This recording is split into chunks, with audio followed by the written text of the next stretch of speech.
Hello friends, welcome back. तो हम set के ऊपर डिस्कस कर रहे थे। लास्ट वीडियो में हमने सेट की डेफिनेशन और उसे किस टाइप से हम रिप्रेजेंट कर सकते थे वो देखा था। एंड इस वीडियो में हम डिफरेंट टाइप्स के सेट को देखेंगे, उनकी डेफिनेशन, उनके एग्जाम्पल को समझने की कोशिश करेंगे। अगर आपने प्रीवियस क्वेश्चन नहीं देखा है तो उसकी लिंक आपको नीचे डिस्क्रिप्शन में मिल जाएंगी। सो वीडियो शुरू करने से पहले अगर अभी तक आपने हमारे चैनल को सब्सक्राइब नहीं किया है तो please subscribe to our channel and press the bell icon for the latest update. तो चलिए शुरू करते हैं। Number 1, empty set. तो एम्प्टी सेट की डेफिनेशन हमें गिवन है, a set containing no element is called an empty और नल सेट। ओके, यानी कि ऐसा सेट जिसके अंदर एक भी एलिमेंट नहीं होता है उसे हम कहते हैं एम्प्टी सेट। ठीक है, और जिसे हम डिनोट करते हैं फाई से, या फिर खाली ब्रैकेट ब्रैकेट बनाना है, उसके अंदर कुछ भी नहीं होना चाहिए। ठीक है, तो ये जो है नोटेशन है एम्प्टी सेट के लिए। और हम एम्प्टी सेट को क्या कहते हैं, सॉरी, सेट को वाइट सेट भी हम कहते हैं। ठीक है, तो इसका एक एग्जांपल देखते हैं। कंसीडर करो कि एक सेट है ए, कंटेन कर रहा है element x, such that x is a natural number, यानी कि एक्स क्या है, नेचुरल नंबर है, और जो एक्स है वो 1 और 2 के बीच में नंबर है। ठीक है, तो ऐसा कोई नंबर नेचुरल नंबर नहीं जो 1 और 2 के बीच में आता है। ठीक है, 1 से बड़ा होता है और 2 से छोटा होता है। ठीक है ना, तो इस टाइप का हम क्या लिखेंगे, hence set A contain no element. या तो इस तरह से लिखेंगे या तो हम फाइल लिखेंगे। ओके, तो इसे कहते हैं एम्प्टी सेट। और ये जो मेथड मैंने लिखा हो, इसे, ये जो मेथड है, कौन सा मेथड है, ये सेट बिल्डर मेथड है, जो कि हमने प्रीवियस वीडियो में एक्सप्लेन किया था। ओके, तो ये था हमारा example of empty set. Then next one, singleton set. Okay, तो इसकी डेफिनेशन है, a set containing only one element is called a singleton set. यानी कि ऐसा सेट जिसके अंदर सिर्फ एक ही एलिमेंट है। ठीक है, उसे हम कहेंगे singleton set. For example, consider a is a set containing element x such that x belongs to natural number. ठीक है, एक को कंडीशन डालना पड़ेगा, हमको सिंगल टर्न सेट चाहिए, सिर्फ हमको एक ही एलिमेंट चाहिए। ओके, तो नेचुरल नंबर नहीं लेंगे हम, बिलोंग्स टू लेंगे whole number. Okay, such that x is neither positive nor negative. यानी कि एक सेट ए है, एक ऐसा सेट है जिसके अंदर क्या है, होल नंबर है। ठीक है, और वो जो नंबर है ना ही पॉजिटिव है ना ही नेगेटिव है। ओके, अब होल नंबर क्या है, 0 से स्टार्ट होता है, 0 1 2 3 4 5 एंड सो ऑन। ठीक है, नेगेटिव तो होता नहीं है, लेकिन जो नंबर्स होते हैं वो पॉजिटिव होते हैं। और जो एक ऐसा ही अकेला नंबर है जो कि ना पॉजिटिव है और ना ही नेगेटिव है, वो क्या है, वो है 0। सो देयरफॉर ए जो सेट है उसके अंदर सिर्फ एक ही एलिमेंट आएगा, 0 एलिमेंट। ओके, तो अब एक एलिमेंट है तो नंबर ऑफ ए क्या हो जाएगा, number of A is equal to 1, यानी कि cardinality of set A is 1। ठीक है, तो इस बात का ध्यान में रखना, जो सिंगलटन सेट है और एम्प्टी सेट है, क्या डिफरेंस है। एम्प्टी सेट खाली होता है, उसके अंदर एक भी एलिमेंट नहीं होता। ज़्यादातर स्टूडेंट क्या करते हैं, एम्प्टी सेट को लिखते हैं इस तरह से, 0, खाली सेट में 0 डाल देते हैं। अरे वो एम्प्टी थोड़ी नहीं हो गया, उसके अंदर 0 एक एलिमेंट आ गया है ना, नॉन एम्प्टी हो गया, वो सिंगलटन हो गया। ठीक है, तो ध्यान में रखना, ये जो है सिंगलटन सेट है, एक एलिमेंट है उसके अंदर। और जब भी हम एम्प्टी सेट लिखेंगे तो क्या रहेगा, वो खाली रहेगा। या तो कुछ भी मत लिखो या फिर ब्रैकेट मत बना, बस फाइल लिख दो। ठीक है, तो ये रहेगा एम्प्टी सेट। और ये जो जिसके अंदर एक एलिमेंट होता है वो होता है singleton set. Okay, then next one, finite set. The empty set और set which contain finite number of object is called finite set. ठीक है, सिंपल सी डेफिनेशन है, जिसके अंदर फाइनाइट एलिमेंट होते हैं वो होता है फाइनाइट सेट। ठीक है, जो यानी कि जिसके सेट के अंदर के एलिमेंट को हम काउंट कर सकते हैं, 1 2 3 जितने भी है, उसे हम कहते हैं फाइनाइट सेट। और यहाँ पे एक एक्स्ट्रा का जो पॉइंट है हमें ध्यान में रखना है, वो क्या है कि कोई भी अगर एम्प्टी सेट है तो उसे भी हम क्या कहते हैं, फाइनाइट सेट कहते हैं। ओके, फॉर एग्जाम्पल लेंगे हम, consider a set A containing the alphabets. Okay, तो सेट ए के अंदर अगर हम अल्फ़ाबेट लिख रहे हैं, ठीक है, तो क्या हो जाएगा, सेट बिल्डर फॉर्म में लिखेंगे containing A is a set containing element x such that x is capital letter of English. ठीक है, अब कैपिटल लेटर इंग्लिश की कितनी है टोटल, हमें पता है 26 है।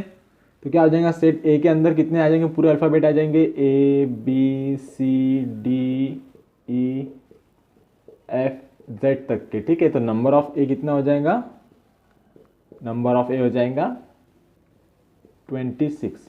काउंट कर सकते हैं हम, यानी कि फाइनाइट है। तो ये जो है एग्जाम्पल है फाइनाइट सेट का। और अगर कोई एम्प्टी सेट है, यानी जिसके अंदर एक भी एलिमेंट नहीं है या फिर वो सेट खाली है, ठीक है, तो उसे हम क्या कहेंगे, उसे भी हम फाइनाइट सेट कह सकते हैं। Okay, then next one, next one is infinite set. ठीक है, ये जो है बिल्कुल अपोजिट है फाइनाइट सेट का। डिफिनेशन है इसकी, a set which is not finite is called infinite set. अब ऐसे सेट यानी कि जिसके अंदर की जो नंबर्स होते हैं, हम उससे एलिमेंट्स होते हैं, उनके नंबर्स हम काउंट नहीं कर सकते, यानी कि जिसके अंदर इनफाइनाइट एलिमेंट होते हैं उसे हम क्या कहते हैं, infinite set. For example, set of natural numbers that is के अंदर होता है 1 2 3 4। ठीक है, इनफाइनाइट एलिमेंट्स होते हैं तो इसे हम कहेंगे infinite set. Then another example is set of integer 0 +-1 +-2 +-3 and so on. ठीक है, तो इस टाइप की जो सेट है जिसके अंदर इनफाइनाइट एलिमेंट होते हैं उसे हम कहते हैं infinite set. Okay, then next one, now subset. अब इसकी डेफिनेशन है, a set A is said to be subset of set B if every element of set A is also an element of B, then and we write it as A is a subset of B. ठीक है, जैसा कि आपको यहाँ पे दिख रहा है। तो क्वेश्चन में क्या गिवन है, अगर हमारे पास कोई एक सेट है, ठीक है, हम एग्जांपल ले रहे हैं, सेट ए है, उसके अंदर कुछ एलिमेंट्स है, सपोज 1 2 3। ओके, और क्या कह रहे हैं, सेम एलिमेंट किसी और सेट के अंदर है, सेट बी के अंदर है। ठीक है, 1 2 3 4 5। ठीक है, तो हमें यहाँ पे दिख रहा है कि ए के जितने भी एलिमेंट है वो सभी एलिमेंट सेट बी के भी है। ठीक है, उसके भी एलिमेंट है और ए के भी है। तो इस टाइप में हम क्या कर सकते हैं कि यहाँ पे हम कह सकते हैं जो ए है, ए सबसेट है बी का, जिसे हम इस साइन से डिनोट करते हैं। ओके,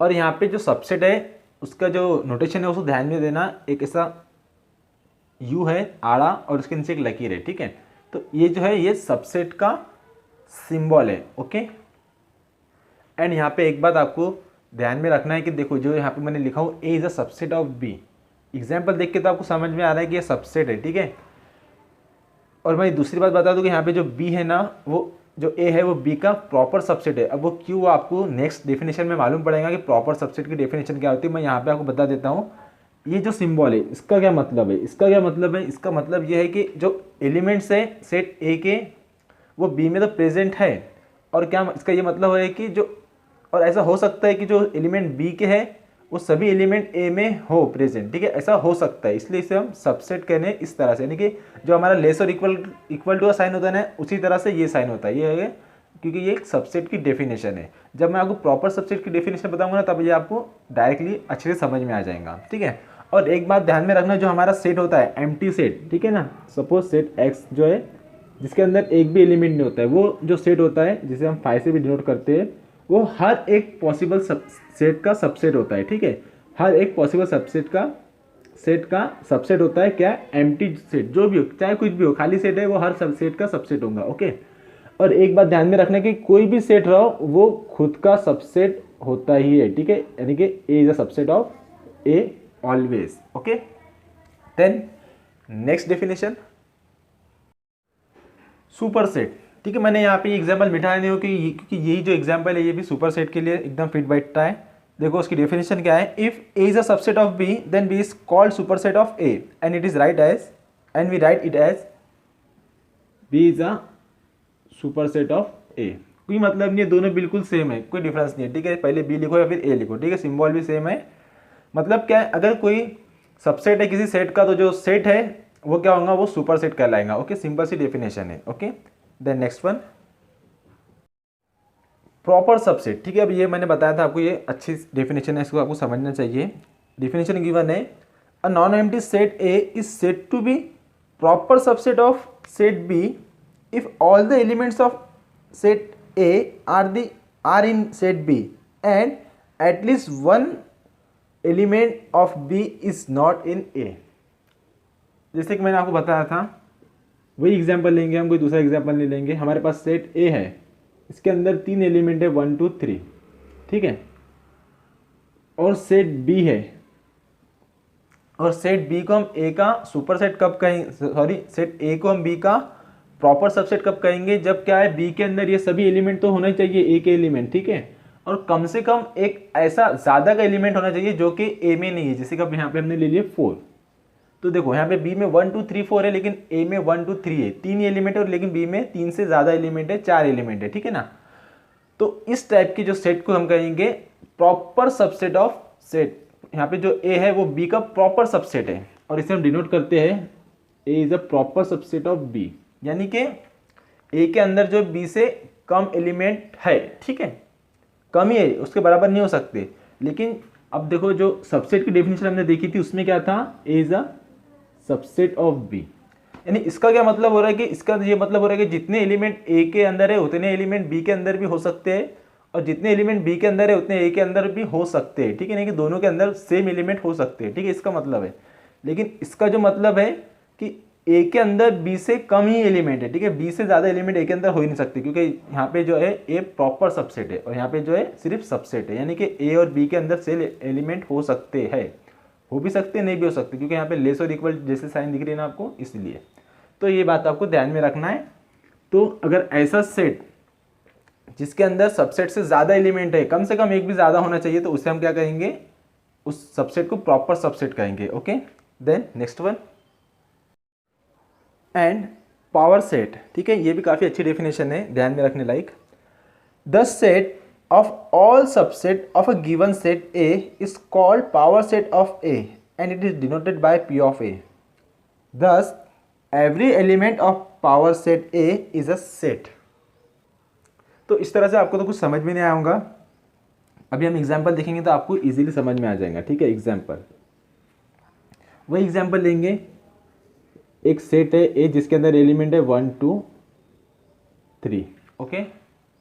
देखो डेफिनेशन क्या है, the set of all subset of a given set ए, यानी कि हमें क्या चाहिए, ए के जितने भी सबसेट हो सकते हैं वो हम देख लेंगे पहले, ठीक है।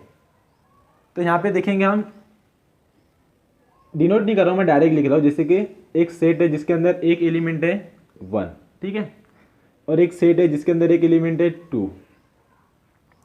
अब जो सेट, ये एक सेट है, ये एक सेट है, ठीक है। तो ये सेट के अंदर एलिमेंट 1 है और एलिमेंट 1 जो है इस सेट के अंदर भी है, यानी कि ये जो सेट है ए का सबसेट है और ये जो सेट है ये भी ए का सबसेट है।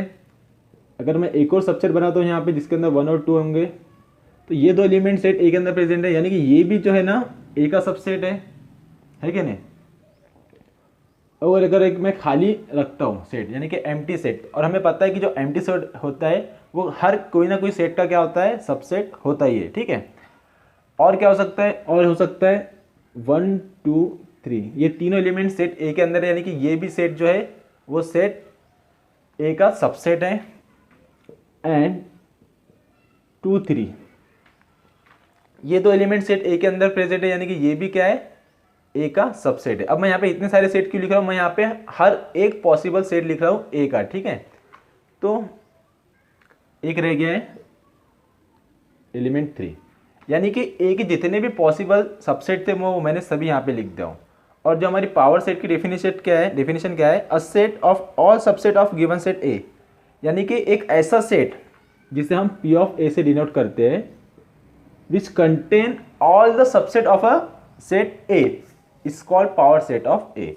यानी कि ए के जितने भी सबसेट होते हैं ना वो सभी सेट क्या में होते हैं, पी ऑफ ए में होते हैं, जिसे हम क्या कहते हैं, पावर ऑफ सेट ए। यानी कि इसके अंदर कौन से होंगे, इसके अंदर होगा एम्प्टी सेट, इसके अंदर होगा singleton 1 set, singleton 2 set, and singleton 3 set, और ये जितने भी दिख रहे हैं ना ये सभी जो है वो इस सेट के अंदर आएंगे, उससे हम कहते हैं पावर सेट। ओके, यानी कि पावर सेट एक ऐसा सेट होता है जो कोई भी सेट के सभी सबसेट को कैरी करता है। ओके, तो उसे हम कहेंगे power set. So which is our required definition. Then next one, so here equal set, two set are set to be equal if they contain same element. ठीक है, और यहाँ पे देखो गिवन भी है, दैट इज, मैं बताता हूँ आपको, सिंपल सा है। अगर हमारे पास एक सेट है ए, उसके अंदर एलिमेंट है 1 2 3, और एक सेट है हमारे पास बी, उसके अंदर भी एलिमेंट है 1 2 3। तो डेफिनेशन हमारी गिवन है, if two set are set to be equal if they contain same element. यहाँ पे सेट ए और बी दोनों भी 3 एलिमेंट रख रहे हैं और दोनों भी एलिमेंट क्या है, सेम है। तो इस टाइप के सेट को हम क्या कहेंगे, इक्वल सेट कहेंगे। और इक्वल सेट के लिए एक और हमारे पास कंडीशन होती है इजीली, वो आएंगी if set A is a subset of B and set B is a subset of A. यानी कि कोई भी दो सेट एक दूसरे के सबसेट होंगे तो हम लिख सकते हैं कि वो दोनों सेट क्या है, इक्वल सेट है। ओके, ये इजीली समझ में आ जाएगा आपको। Then next one, so second last is equivalent set. Okay, two finite set A and B are said to be equivalent if number of A is equal to number of B। देखो क्या है यहाँ पे, example से समझाऊंगा मैं आपको। दो सेट को हम इक्विवेलेंट करेंगे, ठीक है। देखो इक्विवेलेंट सेट और इक्वल सेट दो डिफरेंट डेफिनेशन है, दोनों को कंबाइन कभी मत करना। ओके, इक्वल सेट में क्या होता है, नंबर ऑफ एलिमेंट तो सेम होते हैं और जो एलिमेंट है वो एलिमेंट भी सेम होते हैं, लेकिन जो इक्विवेलेंट सेट है उसके अंदर क्या होता है, सपोज हमारे पास सेट ए है, सेट बी है, तो number of set A is equal to number of set B होगा, तो हम कहेंगे कि सेट इक्विवेलेंट है। अब उसके अंदर एक एलिमेंट चाहे सेम हो या फिर ना हो, सपोज सेट ए के अंदर एलिमेंट है 1 2 3 और सेट बी के अंदर एलिमेंट है ए बी सी, ठीक है। ये इक्वल नहीं है, बस इनके कार्डिनलिटी इक्वल है, जिसकी कार्डिनलिटी इक्वल होती है उसे हम क्या कहते हैं, इक्विवेलेंट सेट। ठीक है, ये ध्यान में रखना, इसका ये मतलब बिल्कुल भी नहीं है कि उनके अंदर के एलिमेंट सेम होते हैं। जिसके अंदर के एलिमेंट सेम होते हैं और उनकी कार्डिनलिटी भी सेम होती है उसे हम कहते हैं इक्वल सेट, और जिसकी कार्डिनलिटी सेम होती है और एलिमेंट डिफरेंट होते हैं उसे हम कहते हैं इक्विवेलेंट सेट। ओके, ध्यान में रखना। Then next one, universal set. If in a particular discussion all sets under the consideration are the subset of a set, say U, then U is called the universal set for that discussion। अब देखो ऐसा आपको समझ में नहीं आएगा, क्या कर रहे हैं, कोई भी अगर हम एक ऑपरेशन कर रहे हैं या कोई भी एक यहाँ पे जैसे कि कहे गए डिस्कशन चालू है, ठीक है, उसके अंदर हमने एक पहले सेट बना लिया जिसे हम U से जनरली डिनोट करते हैं, ठीक है। तो और बाकी जितने भी सेट बनेंगे वो क्या होंगे, सेट यू के सबसेट होंगे, तो उसे हम क्या कहेंगे, सेट यू को कहेंगे हम यूनिवर्सल सेट। तो इस तरह से आपसे मेरे ख्याल से बिल्कुल समझ में नहीं आऊँगा आपको। अब देखो क्लास 10 में हमने प्रोबेबिलिटी चैप्टर पढ़ा था, जिसके अंदर हमने सैम्पल स्पेस एस हम फॉर्म करते थे सबसे पहले, ठीक है। फिर उसके बाद में हम इवेंट लेते थे, इवेंट ए एक ऐसा इवेंट है, इवेंट बी एक इवेंट है, इवेंट सी एक इवेंट है, ठीक है। तो यहाँ पे जो सैम्पल स्पेस है वो हमारा यहाँ के लिए एक डिस्कशन हो गया। तो ये जितने भी सेट हम बनाते थे वो सभी क्या होते थे, उसके अंदर जितने भी एलिमेंट होते थे वो सभी सेट एस के एलिमेंट होते थे ना। और यानी कि ये सभी जो सेट होते थे वो सेट एस के सबसेट होते थे। तो इस टाइप पे हम क्या कहेंगे, जो सेट हमारा सैम्पल स्पेस का सेट होता था ना वो क्या होगा यहाँ पे, इस टाइप के लिए यूनिवर्सल सेट होगा। ओके, ये बेस्ट एग्जाम्पल है।